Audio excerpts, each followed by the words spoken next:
Hello, dear students. You are welcome in RK Institute. I am Dr. RK Saini, and today I am going to discuss some basic concept of organic chemistry, जो आपके लिए IIT JEE NEET सबके लिए useful है।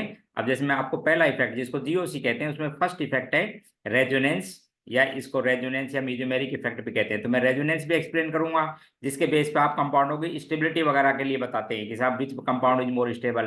Chemical जब reactions आएंगे जिनको आप मैकेनिज्म कहते हैं, उन मैकेनिज्म्स में भी पूछते हैं आपसे कि which one is major product of the following reaction. तो उनके लिए आपको कुछ बेसिक्स पॉइंट्स आने चाहिए, जिसमें आज मैं आपको पहले पॉइंट को कुछ डीपीपी एक्सप्लेन कर रहा हूँ, जिसमें 20-25 क्वेश्चन है, सबके लिए यूजफुल है। नीट के स्टूडेंट भी देख सकते हैं, आईआईटी जेईई के लिए पर्टिकुलरली बनाई गई है। ठीक, जैसे पहला क्वेश्चन देखो अब आप ध्यान से। एक कंपाउंड है most stable canonical structure of this molecule, इसकी मोस्ट स्टेबल बतानी है। अब आप देखो इसके अंदर स्टेबिलिटी के लिए सबसे पहले तो आप यदि कोई कंपाउंड दे रखा हो, तीन ही लाइन बताता हूँ वैसे मैं जनरली। फर्स्ट चेक करना है कि aromatic species are more stable. सबसे पहले एरोमेटिक, फिर आप लिखते हो नॉन एरोमेटिक, और उसके बाद में लिखते हो एंटी एरोमेटिक। तो सबसे पहले ये चेक करो कि एरोमेटिक करेक्टर कितनी स्पीसीज में। तो देखो पहली वाली के अंदर एंटी एरोमेटिक 4n इलेक्ट्रॉन है पाई के, जो रेजोनेंस में पार्टिसिपेट करते हैं, तो ये एंटी एरोमेटिक हुई। ये रिंग एरोमेटिक है, चेक करो 6 पाई इलेक्ट्रॉन हो गए, और ये भी एरोमेटिक है। यहां तक बात हो गई। अब देखो फिर दूसरा पॉइंट बोलते हैं कि सेकंड पीरियड के एलिमेंट का ऑक्टेट होना चाहिए। तो आप इसमें देखिए एरोमेटिक तो है, और इस नाइट्रोजन का ऑक्टेट तो कंप्लीट है, लेकिन इस नाइट्रोजन का ऑक्टेट इनकम्प्लीट है। जबकि यहाँ पर एक लॉन पेयर और है, ध्यान रखें आप। जबकि इसमें इस नाइट्रोजन का ऑक्टेट भी कंप्लीट है। तो बी और सी में कौन ज्यादा हो गया आपके पास में? सी। क्लियर हो गया ना? तो सी बताना है। एरोमेटिक मैंने रिंग सेलेक्ट की, बोले दोनों में है। फिर आपको ऑक्टेट भी चेक करना होता है। तो इस नाइट्रोजन जो पॉजिटिवली चार्ज है, क्योंकि नाइट्रोजन के आउटर मोस्ट शेल में 5 इलेक्ट्रॉन होते हैं, इसमें दो और हैं वो दिखा नहीं रखे, आपको सोचना है। पॉजिटिव चार्ज का मतलब एक ये लॉस्ट कर चुका है। ठीक, तो आंसर क्या आ जाएगा? सी। क्वेश्चन नंबर नेक्स्ट सेकंड, एक बेसिक कंसेप्ट का क्वेश्चन है, जिसकी आगे आपको यूटिलिटी समझ बैठेगी इस पॉइंट की। सिंपल सा वैसे ही दिया है। क्वेश्चन पूछा है, in which of the following molecule NO2 group is not coplanar with phenyl ring. Phenyl ring के संग, अब मैंने एक लाइन बताई थी SIR, steric inhibition of resonance. तो जब आपके ऑर्थो पोजीशन पर बल्कि ग्रुप लगे हों, जैसे बल्कि ग्रुप या एटम भी हो सकता है, आयोडीन बहुत बल्कि माना जाता है, तो उस केस में ये NO का नाइट्रोजन और ऑक्सीजन के बीच का पाई बॉन्ड, ये जो रिंग का पाई बॉन्ड होता है, उसके साथ प्लेन में नहीं रहते। उसका रीजन भी एक बार फिर समझो कि यहाँ पर ये एटम और ये जो ऑर्थो पोजीशन पर sp2 हाइब्रिडाइजेशन है, इसलिए बॉन्ड लेंथ कम होती है, और ये आपस में रिपेल करते हैं। यानी रिंग के बाहर लगे हुए ग्रुप के एटम्स और ऑर्थो पोजीशन पर लगे हुए बल्कि ग्रुप एक दूसरे को रिपेल करते हैं। इसलिए मॉलिक्यूल जो बाहर का सिग्मा बॉन्ड रिंग से बना हुआ, वो रोटेट हो जाता है, और ये आपस में इस रिपल्सन को मिनिमाइज करने के लिए इनकी प्लेनरिटी खत्म हो जाती है। यानी इसकी और इसकी प्लेनरिटी क्या हो जाती है? खत्म, परपेंडिकुलर हो जाते हैं। ये ध्यान रखें आप इस तरीके से। ठीक, तो आंसर आपके पास में सी। तो ऑर्थो पोजीशन पर दो होने चाहिए। क्लियर है? ठीक इसी तरह का क्वेश्चन और भी है, बिल्कुल यही क्वेश्चन है, बस थोड़ा सा मैंने इनका प्रैक्टिस के लिए डाल दिया है। Which of the following both phenyl ring are not coplanar. तो बस ऐसे ही बोलो। देखो ये देखो, और सिग्मा बॉन्ड ध्यान रखना, इन दोनों को जोड़ने वाला कौन सा है? Sigma bond. तो ये एक दूसरे को रिपेल करते हैं, स्टेरिक हिंड्रेंस जिसको, या स्टेरिक क्राउडिंग। तो इसको कम करने के लिए एक जो रिंग है वो घूम जाएगा, क्योंकि सिग्मा बॉन्ड ही तो है। तो ये दोनों, जैसे सपोज ये मिथाइल दोनों इस प्लेन में है, फर्स्ट रिंग के, देखो ये यहाँ पर है इस प्लेन में, तो दूसरे जो मिथाइल होंगे वो इस तरह से अरेंज हो जाएंगे जिससे इनके बीच में रिपल्सन कम से कम, इस तरीके से ऐसे घूम जाएगा ये सिग्मा बॉन्ड। तो आंसर आपका D. Question next, question number 4, बिल्कुल सिंपल है। Which of the following more reactive toward the electrophilic substitution reaction. अब इलेक्ट्रोफिलिक सब्स्टिट्यूशन रिएक्शन के लिए बेंजीन रिंग एरोमेटिक कंपाउंडों की कैरेक्टरिस्टिक रिएक्शंस होती हैं, इलेक्ट्रोफाइल अटैक करता है, और बेंजीन रिंग पर हाईएस्ट इलेक्ट्रॉन डेंसिटी होनी चाहिए। तो आपके पास में ऐसे ग्रुप हो, ध्यान से सुनो, जो ortho para director as well as activator. आप ध्यान से देखो, ये पहले वाला बेंजोइक एसिड, बेंजोइक एसिड क्या खास बात है? -M। -M का मतलब इलेक्ट्रॉन बाहर निकाल लेगा, इसलिए डीएक्टिवेट हो जाएगी। दूसरा क्या लिखा हुआ है? नाइट्रोबेंजीन। नाइट्रोबेंजीन भी ध्यान रखना कौन सा है? -M। -M भी क्या करेगा? इलेक्ट्रॉनों को बाहर खींच देगा रिंग से, और रिंग डीएक्टिवेट हो जाएगी।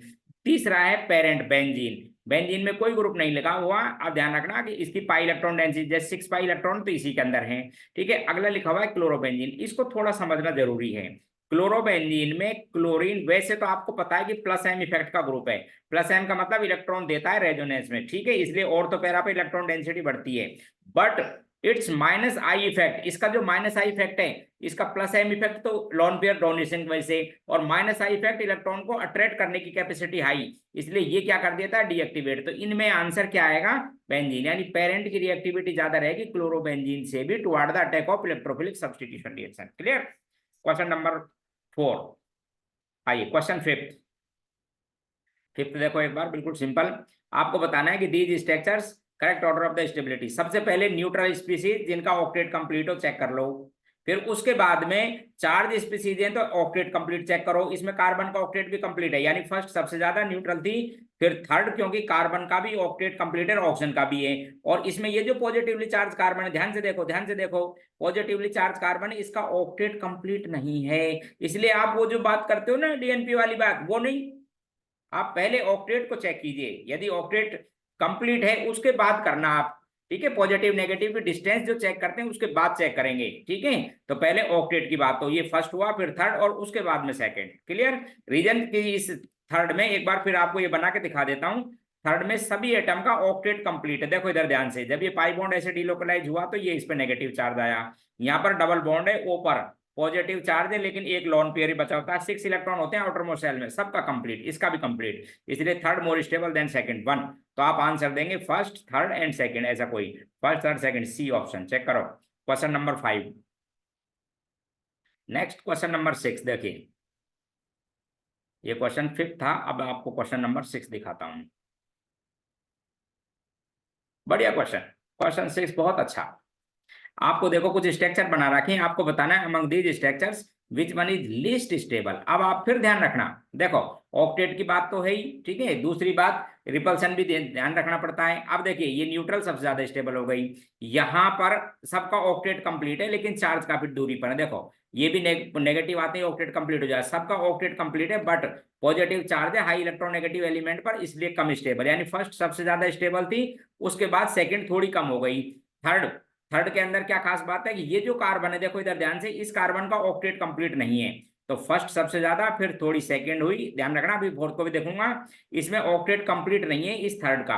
और यहां पर ध्यान से देखो, यहां पर ध्यान से देखो, इस ऑक्सीजन के पास में लोन पेयर और इस पर नेगेटिव, इसलिए ध्यान रखिए कभी भी ऐसी स्ट्रक्चर नहीं बनानी है जिसमें एडजेसेंट एटम पर सिमिलर चार्ज हो, या एडजेसेंट एटम पर पॉजिटिव पॉजिटिव चार्ज हो, नेगेटिव नेगेटिव हो, या लोन पेयर हो। इसमें नेगेटिव चार्ज का मतलब लोन पेयर, ध्यान रखें। तो सबसे लिस्ट स्टेबल कौन सी हो गई इसके अंदर, 4। आंसर देंगे आप डी, डी। अब जैसे कोई मैं पूछ लेता है इससे कि भाई इनकी स्टेबिलिटी ऑर्डर बताओ, तो सबसे पहले फर्स्ट, फिर सेकंड, और उसके बाद में कौन सी लिखते हैं आप, थर्ड। चाहे ऑक्टेट इनकम्प्लीट हो, देखो एक बार ध्यान से, लेकिन इलेक्ट्रॉनिक रिपल्सन सबसे ज्यादा डोमिनेंट, एलपी एलपी, और वो भी एडजेसेंट एटम पर। और जब एडजेसेंट एटम पर होते हैं तो रिपल्सन हाई, एनर्जी ज्यादा, स्टेबिलिटी कम। आंसर क्या देंगे, 4। यानी मेरा कहने का मतलब है आपको कोई भी ऐसी स्ट्रक्चर नहीं बनानी है जिसमें एडजेसेंट एटम पर सिमिलर चार्ज आता हो, नेगेटिव नेगेटिव, लोन पेयर, और may be positive positive, does not exist due to high energy of repulsion. ठीक। Question 7,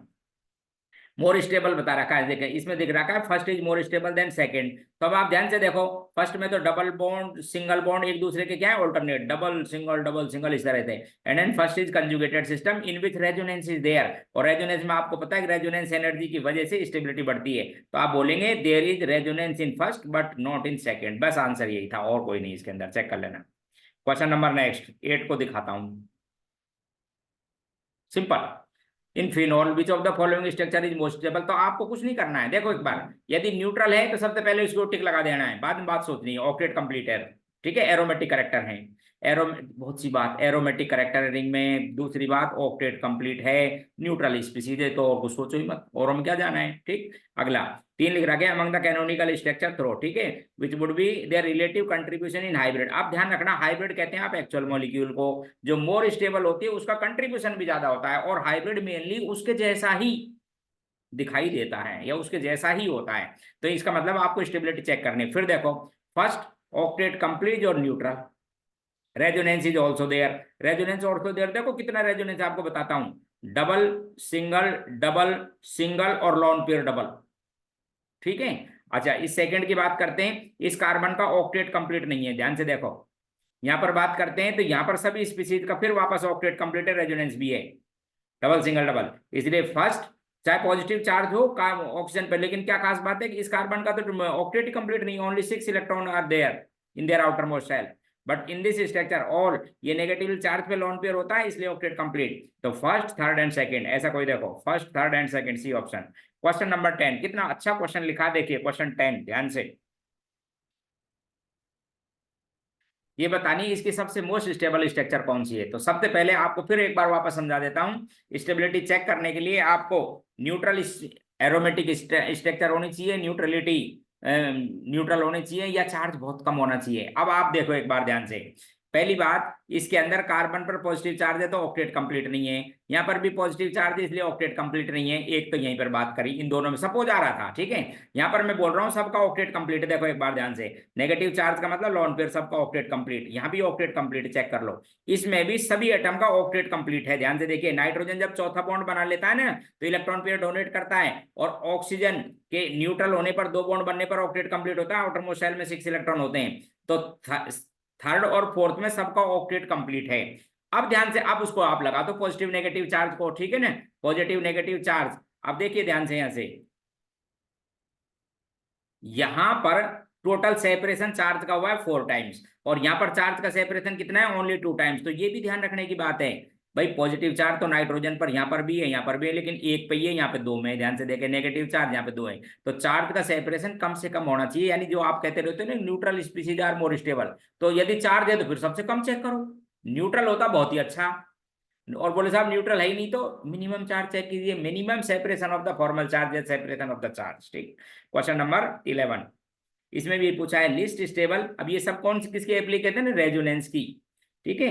which list stable structure among these, ठीक है, सबसे लिस्ट स्टेबल। अब देखो एक बार ध्यान से, ध्यान से इसको देखिए आप, स्ट्रक्चर फर्स्ट को, इस स्ट्रक्चर फर्स्ट में सबका ऑक्टेट कंप्लीट है, नेगेटिव नेगेटिव के बीच में यहाँ पे रिपल्सन है, नाइट्रोजन के पास भी है, नेगेटिव नेगेटिव के बीच में रिपल्सन है, और ऑक्सीजन पर पॉजिटिव चार्ज है, ठीक। यहाँ पर आइए, यहाँ पर आइए, थर्ड में नेगेटिव नेगेटिव के देखो, लॉन पेयर लॉन पेयर और नेगेटिव चार्ज, यहाँ पे रिपल्सन है, और पॉजिटिव चार्ज किस पर है आपके पास में, नाइट्रोजन पर, एक जैसी है, ऑक्टेट कंप्लीट। फिर क्या खास बात हुई, बोले साहब यहाँ पर पॉजिटिव चार्ज ऑक्सीजन पे जो कि मोर इलेक्ट्रोनेगेटिव है, यहाँ पे नाइट्रोजन पर जो कि लेस, इसलिए सेकंड जो स्ट्रक्चर है ये सबसे कम स्टेबल, सबसे कम स्टेबल। इलेक्ट्रॉनिक पेयर रिपल्सन तो यहाँ भी है, वैसे मत बोलना, लेकिन क्या खास बात है, पॉजिटिव चार्ज कहाँ पर है, ऑक्सीजन पे, यहाँ पे नाइट्रोजन पर, और more electronegative element negative charge bear कर सकता है, पॉजिटिव नहीं, और यदि आता है तो लिस्ट स्टेबल। तो आंसर क्या देंगे आप इसके अंदर, लिस्ट स्टेबल में second, second one is list stable. Question 11, question number 12 दिखाता हूं, बढ़िया क्वेश्चन, बढ़िया question. Which of the following, which of the following has longest carbon oxygen bond. अब देखो एक बार ध्यान से, ये कार्बन ऑक्सीजन लॉन्गेस्ट कैसे हो जाता है वो समझाता हूं। जैसे एक बार देखो, इस फर्स्ट और थर्ड को तो एक ही चीज है, देख लो एक बार, फर्स्ट और थर्ड सी तो एक ही है। अब साहब यहाँ पर रेजोनेंस हुआ, देखिए ऐसे पाई बॉन्ड आपने डिलोकलाइज किए, तो इसकी रेजोनेटिंग स्ट्रक्चर ये बनी। अब इस रेजोनेटिंग स्ट्रक्चर बनने से क्या खास बात हुई वो आपको समझना जरूरी है।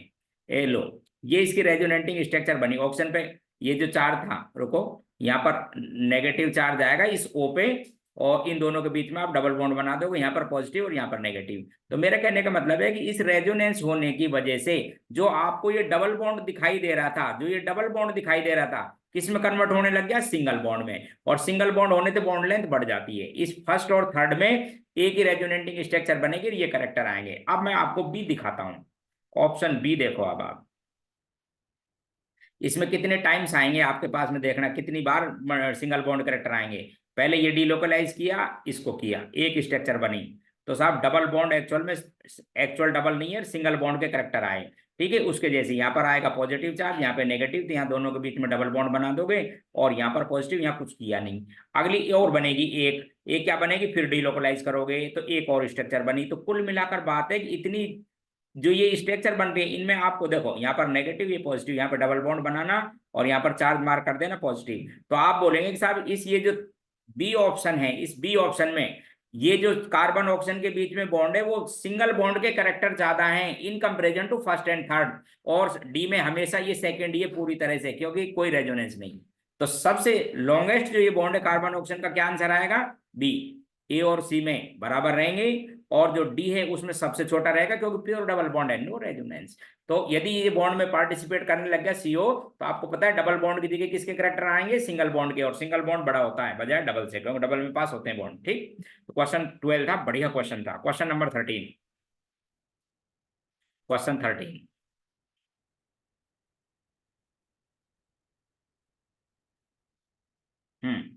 Which of the following compound has maximum electron density in the ring. तो आप पहली बात तो देखो, इसको तो छोड़ दो क्योंकि ये कहता है -m, ये सब +m है, ये भी +m है, ये भी +m है, अच्छा ये भी -m है। इसको बना के देखो आप इसको बना के देखिए दोस्तों, ऑक्सिलेट आयन है, इधर देखो, भूल मत जाना कि एटम पर नहीं है नेगेटिव चार्ज, कार्बन पर, इसलिए ये भी कैसा इफेक्ट है, -m, खींचेगा इलेक्ट्रॉन को। ठीक है, तो अब आपके पास में +m के दो बचे, एक तो फिनोल और एक फिनेट। अब इसके अंदर +m इफेक्ट सबसे ज्यादा किसका होता है, एन आयन का, यानी ये ऑक्साइड आयन है, इसका +m ज्यादा स्ट्रॉन्गर होगा बजाय O से। And answer C। चेक कर लो, कुछ स्ट्रॉन्ग एक्टिवेटर लिखे हुए हैं, आपको मैं लिखाता रहता हूं, उसमें चेक करो यदि कोई नेगेटिव चार्ज है कि एटम पर, स्ट्रॉन्ग एक्टिवेटर। ठीक है, तो आंसर क्या लिखोगे, C। अब सपोज मैं यही पूछ लेता कि इसके अंदर कितने ग्रुप हैं जो -m के हैं, तो आंसर देते दो, A एंड D। चेक कर लो, वो जो कार्बोक्सिलेट आयन है वो कहता है -m, कार्बन पे पॉजिटिव चार्ज आएगा डीलोकलाइजेशन करते ही 13 में, तो C answer. Question number 14, which of the following molecule pi electron density in the ring is minimum. तो -m के लगाओ, तो ये -m का, ये +m का, इसमें प्लस और माइनस दो है, इधर देखो दोनों ही -m के हैं, इसलिए आंसर D। आंसर क्या लिखेंगे आप, D। क्वेश्चन नंबर 16, बढ़िया क्वेश्चन आया था एक बार किसी ऑनलाइन एग्जाम में। देखो, विच ऑफ द फॉलोइंग मॉलिक्यूल है लेस लीस्ट रेजोनेंस स्टेबलाइजेशन। तो देखो इसमें कंप्लीट रेजोनेंस, इसमें भी कंप्लीट रेजोनेंस, फ्यूरेन है, ध्यान रखना एरोमेटिक है, और पिरिडीन है, इसमें भी कंप्लीट, बेंजीन में भी कंप्लीट, ये तीनों रेजोनेंस। यहाँ पर कंप्लीट रेजोनेंस ही नहीं है, चेक करेंगे, डबल सिंगल डबल, आगे नहीं, single single single, no resonance, cross conjugation के एग्जांपल है। Question 16, which molecule pi electron density more on. अब देखो इसकी मैं आपको रेजोनेंस बना के दिखाता हूँ, देखो इधर इस स्ट्रक्चर का रेजोनेंस दिखाता हूँ आपको, जैसे आपको समझ बैठे। ये लिख रखा है ऐसे, ठीक है, ये ऑप्शन को 1 है और ये 2 है। जैसे ही आप, अब आप ध्यान रखना कि जैसे ही इस पाई बॉन्ड को डिलोकलाइज करोगे तो ऑप्शन अपना इलेक्ट्रॉन देगा, यहाँ पर इलेक्ट्रॉन देगा, तो ऐसी स्ट्रक्चर बनेगी। देखिए बना के दिखाता हूँ, वो पे तो आ जाएगा बॉन्ड डबल, चार्ज हो जाएगा यहाँ पर पॉजिटिव, और इस पे आएगा आपके पास में नेगेटिव, और इसका आपने कुछ नहीं किया। फिर एक बार और डिलोकलाइज करना, डिलोकलाइज करेंगे तो यहाँ नेगेटिव चार्ज और इन दोनों के बीच में डबल बॉन्ड, यानी एक तो इस पोजीशन पर नेगेटिव और एक इस पे। आप देख लो कौन कौन सी है ये, 2 और 4। क्वेश्चन नंबर 17, बढ़िया क्वेश्चन, बढ़िया क्वेश्चन, देखो एक बार क्वेश्चन 17। अच्छा, इसमें ये लिखा हुआ है कि विच of the following pair the first species has more stable than second. First ज्यादा स्टेबल होनी चाहिए सेकंड से, तो इसके अंदर ये तो लिखा हुआ है इथोक्साइड आयन, और ये लिखा हुआ है साहब आपके पास में एसीटेट आयन, और एसीटेट आयन में क्या है, रेजोनेंस, इसलिए फर्स्ट की बजाय ये कम स्टेबल है, ये सेकंड ज्यादा स्टेबल है, तो पहला गलत है। ये पूरा है कि फर्स्ट मोर होनी चाहिए, तो ये इनकरेक्ट हो गया।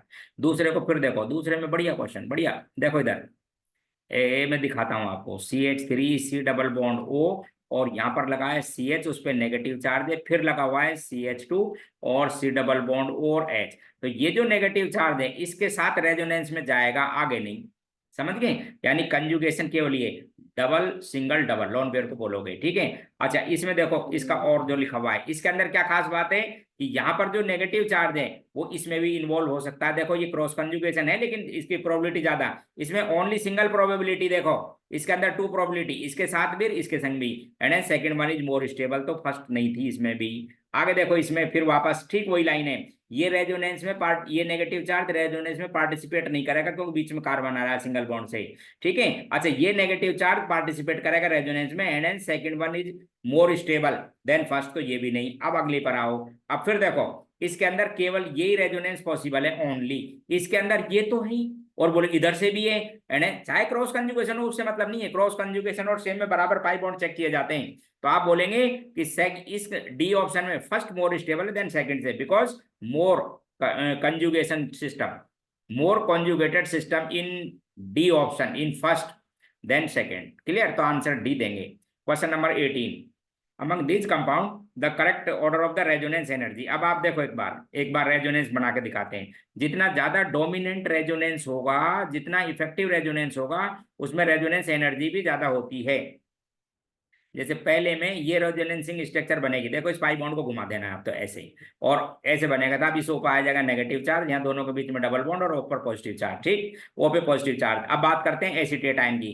दूसरे में क्या लिखा हुआ है, acetate. Synchronized resonance equivalent structure बनती है, और जब आपको पता है इक्विवेलेंट स्ट्रक्चर बन जाती है तो डोमिनेंट रेजोनेंस होता है और उसकी रेजोनेंट स्ट्रक्चर एनर्जी भी हाई होती है। इसलिए फर्स्ट और सेकंड में किसकी ज्यादा है, सेकंड की, क्योंकि एसीटेट आयन में कैसी स्ट्रक्चर बनेंगे आपके पास में, एसीटेट में इक्विवेलेंट रेजोनेटिंग स्ट्रक्चर। अब एक अमाइड का देखो, अमाइड और एसिड में कैसे चेक करेंगे, देखो अमाइड में भी रेजोनेंस है, और क्या खास बात है कि वहां पर नाइट्रोजन पर पॉजिटिव चार्ज आएगा और कार्बोक्सिलिक एसिड में ओ पे था। जैसे ही आप रेजोनेंस में पार्टिसिपेट करेंगे, लोन पेयर है, ये भी जाएगा, इसकी स्ट्रक्चर ऐसे बनेगी, देखिए CH3CO नेगेटिव डबल बॉन्ड और ये NH2 चार्ज आएगा पॉजिटिव। अब एक तो देखो आप इस एसिटेट आयन को, एसिटिक एसिड के इस कैटायन को, और एक अमाइड के देखो तो ओ पे नेगेटिव चार्ज लेस स्टेबल होता है, बजाय वो पॉजिटिव चार्ज है ओ पे वो लेस स्टेबल, नाइट्रोजन पे फिर भी हो सकता है, ठीक है।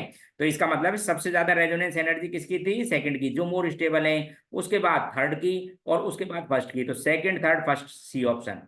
क्वेश्चन नंबर 19, क्वेश्चन नंबर 19 आ चुका है। अब आप समझ गए होंगे कि ऐसे क्वेश्चन कैसे किए जाते हैं, ठीक है ना। अब इसमें बड़ी कोई बात नहीं है, देखो एक बार 19 को फिर समझा देता हूँ। क्वेश्चन आ चुका है, उसके जैसा ही डला हुआ है फिर भी, ठीक है। क्वेश्चन 19 है, among these compound which one maximum resonance energy. तो मैक्सिमम रेजोनेंस एनर्जी में मैक्सिमम रेजोनेंस कराओ। दूसरी बात, यदि इक्विवेलेंट बराबर हो रेजोनेटिंग पाई बॉन्ड और सिंगल बॉन्ड, तो सेम कंजुगेशन देखो। जैसे इसके अंदर केवल एक रेजोनेटिंग स्ट्रक्चर लिख सकते हो, इसके अंदर एक यहां से लिख सकते हो, एक और एक यहां से, तो मैं इन दोनों में बात करता तो सेकंड की रेजोनेंस एनर्जी फर्स्ट से ज्यादा आती। जैसे कि अभी ऑप्शन ये दिखाई दे रहा है आपको, देखो इधर डी ऑप्शन दिखाई दे रहा है क्वेश्चन 17 का, वही आंसर यहाँ देता। अच्छा अब आगे सुनो, अब बोलो सेकंड और थर्ड में बताओ। सेकंड और थर्ड में बताएंगे तो ये है सेम कंजुगेशन, और ये कौन सा था, क्रॉस, इसकी ज्यादा आएगी सेम में, तो आंसर क्या लिखोगे आप, थर्ड, आंसर थर्ड। अच्छा इसके अंदर कोई रेजोनेंस ही नहीं है, नो रेजोनेंस, तो आंसर हुआ फर्स्ट की, सॉरी थर्ड की सबसे ज्यादा, थर्ड की, फिर आप क्रॉस कंजुगेशन और फिर फर्स्ट, ठीक है। क्वेश्चन नंबर था आपके पास में 19, लास्ट वाले में यहाँ पे रेजोनेंस ही नहीं है। क्वेश्चन 20, बढ़िया क्वेश्चन, ठीक है। अब देखो, अब आप ध्यान से देखिए इस क्वेश्चन को, ये नेफ्थलीन की स्ट्रक्चर है, नेफ्थलीन, हाँ इन कैनोनिकल स्ट्रक्चर है नेफ्थलीन की। Examine first and second, correct statement दे रहा है। First, all carbon carbon bond are same length. अब आप चेक कीजिए इस फर्स्ट स्ट्रक्चर के फ्रेश रूल को चेक करके देखो। फ्रेश रूल ये कहता है कि जिसके अंदर बेंजीनोइड स्ट्रक्चर ज्यादा हो, बेंजीनोइड में बेंजीन के जैसी दो स्ट्रक्चर होते हैं, बेंजीन के जैसी, ध्यान से देखो, कैकुले ने जो बनाई थी उनको कह रहा हूं, ये बेंजीन की दो स्ट्रक्चर हैं, कैकुले स्ट्रक्चर आप इनको कहते हैं, जिसमें ये कैकुले स्ट्रक्चर हो ज्यादा, स्ट्रक्चर इसके जैसी हो, वो बेंजीनोइड स्ट्रक्चर बोली जाती है, मोर स्टेबल होती है अकॉर्डिंग टू फ्रिश रूल। तो इस फर्स्ट में दोनों ही रिंग, ये भी चेक कीजिए और ये भी चेक कीजिए, कैसी है, बेंजीनोइड। इसके अंदर ओनली वन रिंग है बेंजीनोइड, ये नहीं, इसके अंदर भी ओनली वन रिंग है बेंजीनोइड, ये नहीं। इसका मतलब है कि इसके हाइब्रिड में फर्स्ट का कंट्रीब्यूशन ज्यादा, तो वही रीड करके देखो कितना कंट्रीब्यूशन होता है मोर का स्टेबल का, आपको बता रखा है कि 99 पॉइंट। इसका मतलब ये होता है कि आप इससे ही आंसर देना।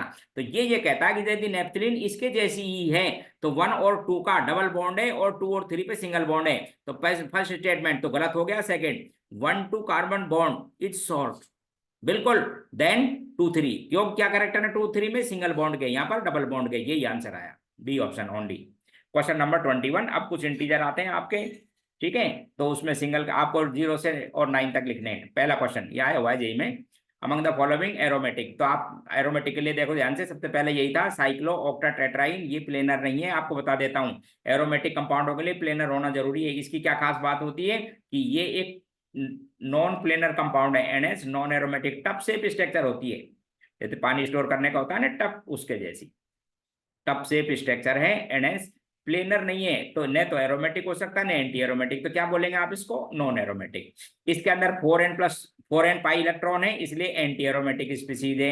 ये नॉन एरोमेटिक थी, प्लेनर नहीं होने की वजह से, ये हकल रूल को ओबे करते हैं, इसलिए एरोमेटिक एक। ये इसके अंदर कंप्लीट रेजोनेंस नहीं, 4n+2 पाई के इलेक्ट्रॉन नहीं और प्लेनर नहीं, इनकी वजह से NH, फिर नॉन एरोमेटिक। ये बहुत बढ़िया एरोमेटिक स्पीसीज है, ट्रोपोलियम आयन कहते हैं, चेक कर लो, 4n+2 पाई के इलेक्ट्रॉन है, सभी प्लेनर। ठीक है, इसके अंदर ये एंटी एरोमेटिक 4n इलेक्ट्रॉन है रेजोनेंस में, ये फिर एरोमेटिक 6 इलेक्ट्रॉन है रेजोनेंस में, प्लेनर है, बेंजीन के जैसी 6 पाई इलेक्ट्रॉन है, ध्यान रखें एरोमेटिक। ये भी एरोमेटिक आपको बता रहा है कि मोनोसाइक्लिक रिंग भी चेक कर सकते हो, और ये भी एरोमेटिक। ठीक है, एंथ्रासीन, ये फिनेंथ्रासीन है, तो आपके पास में एरोमेटिक हो गई साहब 1 2 3 3 4 एंड 5। आंसर क्या लिखेंगे आप इसके अंदर? 5। अब बढ़िया, अब जो जितनी भी बात आपने पढ़ी ना, उनका एक्चुअल में देखा जाए तो कंक्लूजन है अब आपको समझाने के लिए कि रेजोनेंस पहले इसको चेक करना। अब ये लाइन आपको याद होनी चाहिए, बस आप समझो एक एक। How many statement among the following is are correct. ठीक है, करेक्ट स्टेटमेंट चेक करने हैं। ठीक है, आपको क्या करना है, among this are true statement. पहला, resonance is an intramolecular process. Intramolecular का मतलब एक ही मॉलिक्यूल के अंदर ही हो जाता है, चाहे कुछ भी करो। आप समझो पहले, जैसे ये मैं रेजोनेंस की बात करता हूं, समझ गए, तो कहाँ लिखते हैं आप? With in the one molecule. बोले इसको ऐसे शिफ्ट किया, इसको ऐसे शिफ्ट किया, किसी दूसरे मॉलिक्यूल का मतलब नहीं है। इंट्रा बोले सही है। रेजोनेंस, तो पहला स्टेटमेंट हो गया सही। Resonance involve delocalisation of both sigma and pi. नहीं साहब, रेजोनेंस में नहीं, सिग्मा और पाई हाइपर कंजुगेशन में होते हैं, नो बॉन्ड रेजोनेंस, तो रेजोनेंस में नहीं, गलत हो गया। Resonance hybrid, resonance involve delocalisation of pi electron and lone pair. हाँ बिल्कुल, लोन पेयर हो सकता है, ये इन्वॉल्व होते हैं। ठीक है, resonance decrease potential energy of the molecule. बिल्कुल सही है, क्योंकि रेजोनेटिंग जो हाइब्रिड होता है एक्चुअल स्पीसीज, उसकी एनर्जी रेजोनेंस जो जितनी भी स्ट्रक्चर बनाते हो उनसे कम होती है, तो पोटेंशियल एनर्जी कम हो जाती है। यानी जब कोई structure, canonical structure actual species में बदलेगी तो उसकी एनर्जी तो कम है, it mean potential energy decrease, और पोटेंशियल एनर्जी कम का मतलब स्टेबिलिटी इंक्रीज। तो देखो इधर कितने हो गए, 3 सेंटेंस, इको पढ़ रहा हूं। Resonance has no effect on the potential energy of the molecule. गलत है, इफेक्ट ही तो करता है, पोटेंशियल एनर्जी कम कर देता है। Resonance is only way to increase stability. ये भी गलत, ओनली वे नहीं है, रेजोनेंस ओनली वे नहीं है, क्योंकि इसका मतलब देखो मैं आपको फिर समझाता हूं, ये एंटी एरोमेटिक स्पीसीज है, कोई स्टेबल थोड़ी है, अनस्टेबल। तो केवल रेजोनेंस से आप ये नहीं बता सकते कि ये स्टेबल ही होगी। जैसे मैंने कहा था इसमें भी रेजोनेंस है, बोलो ये लो देखो, इसकी ये पाई बॉन्ड बना दी, इसको डीलोकलाइज करा देता हूँ, बोलो ये लो साहब ये इसका रेजोनेंस है। तो इसका और वैसे स्पीसीज कौन सी है, एंटी एरोमेटिक, तो सबसे कम होती है। तो इसका मतलब ये नहीं कि रेजोनेंस से हमेशा स्टेबिलिटी बढ़ती है। Resonance is not only way increase the stability of molecule. गलत है, sorry, resonance is not only way, कोई अकेला वे नहीं है increase the stability of molecule, और भी हो सकते हैं, समझ गए, और भी हो सकते हैं, केवल रेजोनेंस से नहीं कह सकते।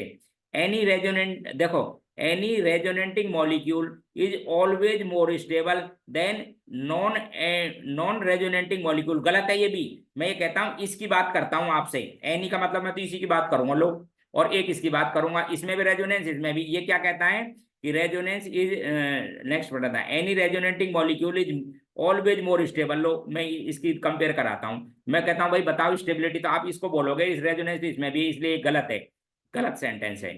ठीक है, next, the canonical structure explain all feature of the molecule. गलत, कैनोनिकल नहीं, हाइब्रिड करता है, हाइब्रिड एक्चुअल स्पीसीज करती है। Resonance hybrid explain always all phenomena कौन शो करता है, एक्चुअल स्पीसीज, जिसे आप हाइब्रिड कहते हो। Resonating structures are real and resonance hybrid imaginary. गलत, उल्टा लिखा हुआ है, resonance hybrid is real and ये कैसी होती है, इमेजिनरी। ये सही है। अगला, resonance hybrid always more stable then canonical structure. ये सही है, हाइब्रिड ज्यादा स्टेबल होता है क्योंकि उसकी पोटेंशियल एनर्जी कम लिखी जाती है। ठीक है, next, resonance energy will be more if canonical structure are equivalent than canonical structure are non. बिल्कुल सही है, इक्विवेलेंट यदि रेजोनेंस मिलता है तो मोर स्टेबल होता है, एनर्जी भी ज्यादा बाहर निकलती है। अगला, resonance energy will be more if molecule is aromatic than molecule is non aromatic. ये भी सही है, एरोमेटिक कंपाउंड भी ज्यादा होती है। तो आप काउंट कर लो, 9 आंसर है इसका, 1 2 3 4 5 6 7 8 9, 9 आंसर लिखेंगे, ये मैंने लिख दिया है। क्लियर। क्वेश्चन नेक्स्ट,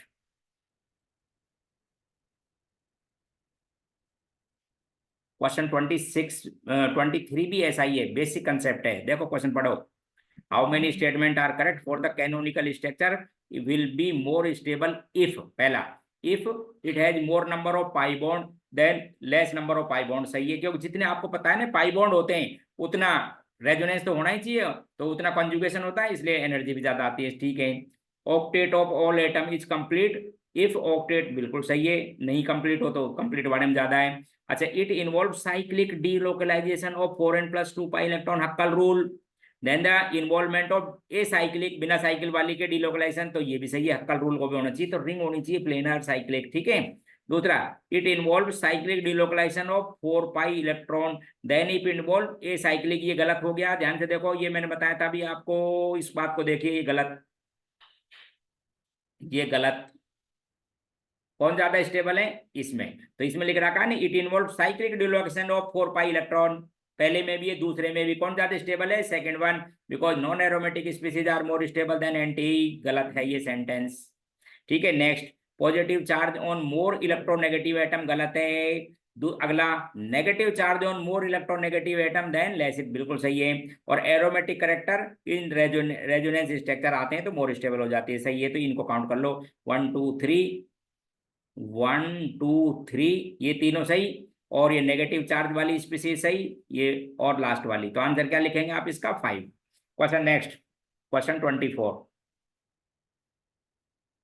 टीवी डली हुई है, ध्यान रखना, ये कुछ ग्रुप लिख रखे हैं, अब आपको बताना है how many group are meta directing, तो मेटा डायरेक्टिंग के लिए क्या होना चाहिए, अब आप ध्यान से देखो, ये जो कंजुगेटेड सिस्टम है, जैसे बेंजीन रिंग है, इस पर कोई ऐसा ग्रुप जुड़ा होना चाहिए, या तो उस पर पॉजिटिव चार्ज पहले से हो जो इलेक्ट्रॉन ले सके, डीलोकलाइजेशन में इलेक्ट्रॉन को बाहर निकाल सके, वो मेटा डायरेक्टिंग होते हैं, या फिर कोई ऐसा हो जिस पर रेजोनेंस जब हो स्टार्ट तो उस पर पॉजिटिव चार्ज आ सके, जैसे देखो एक बार ध्यान से, सपोज ये बना हुआ है, ठीक है, जैसे एल्डिहाइड लिख रखा है, तो जब रेजोनेंस स्टार्ट होगा तो ऐसे जो रिंग से इलेक्ट्रॉन निकाल सकता हो उसको -m यानी मेटा डायरेक्टिंग होना चाहिए। तो देखिए, ये लॉन पेयर ऑफ इलेक्ट्रॉन है इसलिए ortho para, lone pair of electron है, ऑर्थोपैरा ऑर्थोपैरा, ठीक है।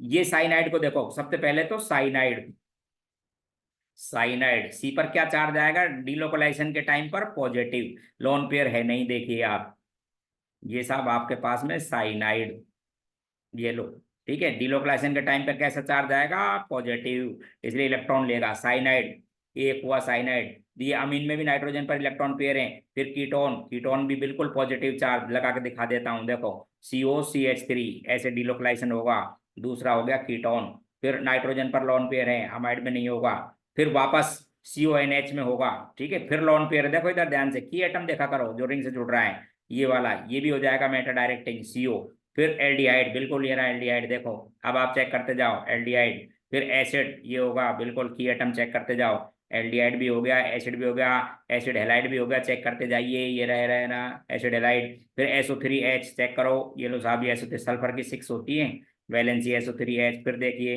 ये भी हो गया आपके पास में, SO3H भी हुआ, नाइट्रो, नाइट्रो को भी देखो, नाइट्रो की स्ट्रक्चर ऐसी होती है, एक होता है यहाँ पे डबल बॉन्ड और ये कोऑर्डिनेट बॉन्ड होता है इसलिए प्लस, ठीक है, ये भी नाइट्रो, एक SO2Cl, बिल्कुल ये भी चेक कर लो, ये रहा देखो SO2Cl, ये लो, पाई बॉन्ड को ऐसे डिलोकलाइज करो, ठीक है, बस इतने हुए, तो ये आंसर आपके पास में 9 है, काउंट कर लो, कौन कौन सा, CN है, COCH3, इस तरह से, ठीक। अब क्वेश्चन है, how many resonance structure are possible of pyridine, इसके अंदर 5 बनती है, मैं आपको बना के दिखा देता हूँ, आपकी की में भी दे रखा है मैंने, ठीक है, पिरिडीन, अब देखो एक बार,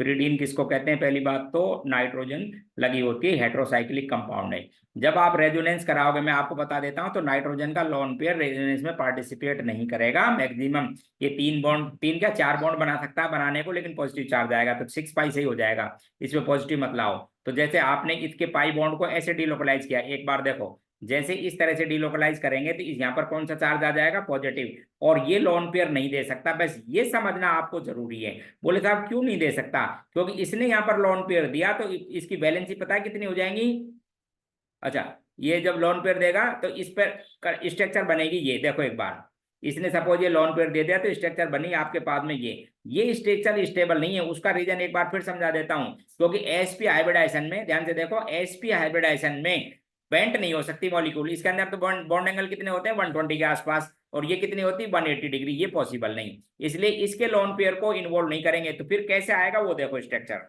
देखिए, इस पाई बॉन्ड को डिलोकलाइज करना एक साथ, इसको भी कर देना, इसको करोगे तो यहाँ पे नेगेटिव चार्ज, फिर इस पर आपके पास में क्या आएगा, लोन पेयर ऑफ इलेक्ट्रॉन, और फिर इस नेगेटिव को इसके साथ में रेजोनेंसिंग स्ट्रक्चर बनाएंगे, जैसे देखो अब आपको समझाता हूँ, देखो जैसे यहाँ आपको मैंने दिखा रखे 5 स्ट्रक्चर बनी हुई, एक बार वापस आ जाओ। ये pyridine, आप क्या करोगे, सबसे पहले एक पाई बॉन्ड को डिलोकलाइज कर लिया, सपोज आपने एक पाई बॉन्ड को डिलोकलाइज किया, कहीं से भी कर दिया, तो एक तो आ गया आपके पास में इसमें पॉजिटिव चार्ज, और इस पे क्या चार्ज आ गया, नेगेटिव, इलेक्ट्रॉन डोनेटिंग दे दी टेंडेंसी, इस तरह से करके। तो ये 1 2 3 4 5 रेजोनेटिंग स्ट्रक्चर बनेंगी। फर्स्ट और जो फिफ्थ है वो कहते होते हैं आपस में कैकुले स्ट्रक्चर, चेक करो। और बाकी ये नेगेटिव चार्ज। अब इनमें भी कोई पूछे स्टेबिलिटी, तो फर्स्ट और फिफ्थ तो है साहब आपके पास में इक्वल स्टेबिलिटी की, फर्स्ट एंड फिफ्थ। फिर आप बोलेंगे सेकंड और जो फोर्थ हैं वो इक्वल स्टेबिलिटी की हैं। क्यों है इक्वल स्टेबिलिटी की, क्योंकि डीएनपी पॉजिटिव नेगेटिव बिल्कुल पास हैं, अपोजिट चार्ज कैसे हैं, क्लोज, डिस्टेंस चेक कर लिया करो, ठीक है। और थर्ड वाली सबसे कम, तो फर्स्ट, उसके बाद में आप लिखेंगे second and fourth equal stability रखती हैं, और सबसे कम स्टेबल कौन सी रहेगी इसके अंदर, थर्ड। लो जी, ये 5 रेजोनेटिंग स्ट्रक्चर हैं pyridine की, तो आंसर आपको फिफ्थ लिखना था। क्लियर, ऐसे डिलोकलाइज करके दिया करो पाई बॉन्ड के इलेक्ट्रॉनों को। तो ये कंप्लीट हो गया आपका, और कोई हो तो मेरे को बताते रहा करो। बंद करता हूँ, ओके बाय।